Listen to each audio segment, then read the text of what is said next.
Previously, Lucy Westenra had been fighting an unseen terror point, one clawing at her windows, invading her dreams, draining her very life. Tonight, the nightmare finally breaks through. Warm lamplight fills the room. Lucy writes in her diary, looking hopeful but pale.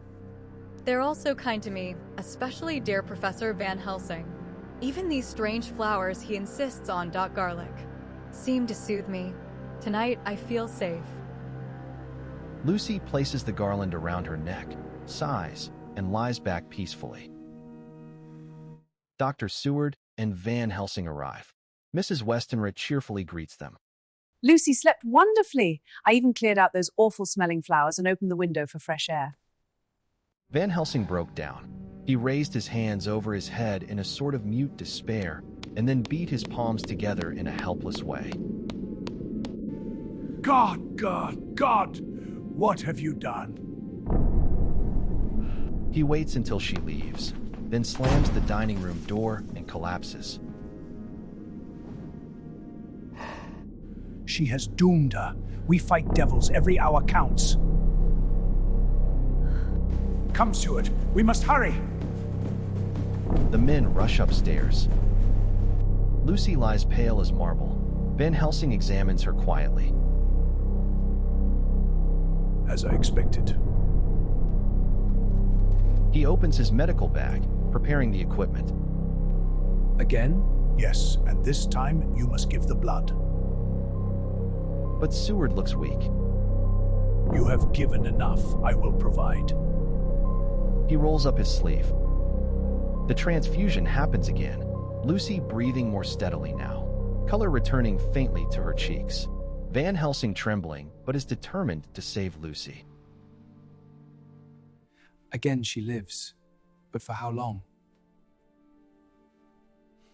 After another hour, Lucy wakes from her sleep, fresh and bright, and seemingly not much the worse for her terrible ordeal. Lucy writes again, looking stronger. For 4 days, peace. The terror is gone. Even the flapping at my window stopped. How grateful I am to Van Helsing, to Arthur, to everyone. She receives a delivery of garlic blossoms from Harlem and smiles. I never liked garlic before, but now it comforts me. A cage stands with bent, broken bars. A sign reads, Bersicker, Grey Wolf. An interviewer speaks to Keeper Thomas Builder. Near midnight, he broke out like a devil. Bars twisted like toys. But wolves don't do that, not without help.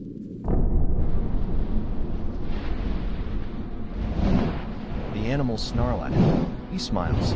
The bars tremble. That wolf wasn't running wild. He was following something. Or someone. Seward is writing when the door bursts open. Renfield rushes in, feral and trembling. Master calls! The blood is the life!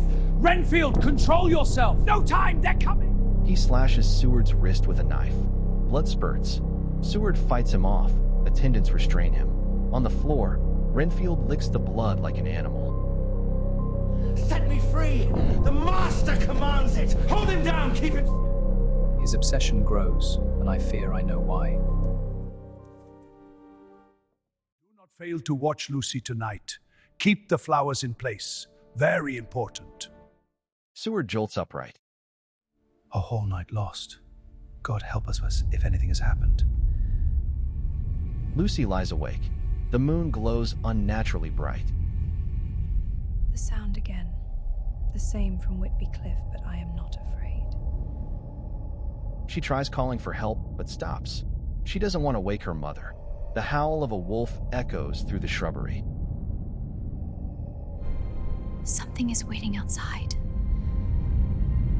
A massive bat slams into the glass. Lucy gasps.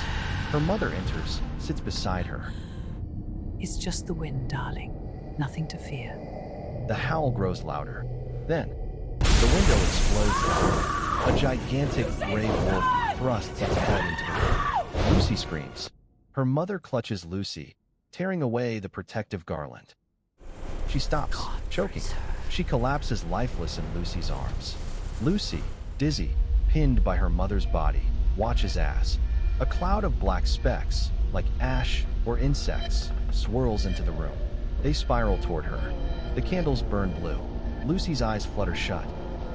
Lucy wakes to the sound of a passing bell toll. Dogs howl in the distance. She whispers, tears streaming.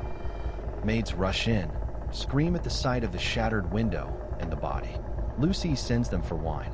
They do not return. All 4 maids lie unconscious. The smell of laudanum fills the air.